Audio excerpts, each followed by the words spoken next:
Ito ang latest chika mga mosang.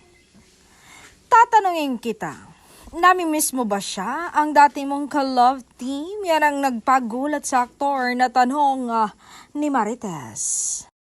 Sabi ng aktor, when you ask that question, hindi mo siya masasagot na, namimiss ko yung ganon. Because that was a season in time of your life. Paliwanag pa ni Donnie. That when you look back, you are happy. You give it your all. You give your best. You give your 100%. So you look at that season with no regrets and you look at the season na parang naibigay mo ng lahat, sambit pa ni Donnie. Ibig sabihin, naging masaya siya noon, pero move on na siya ngayon.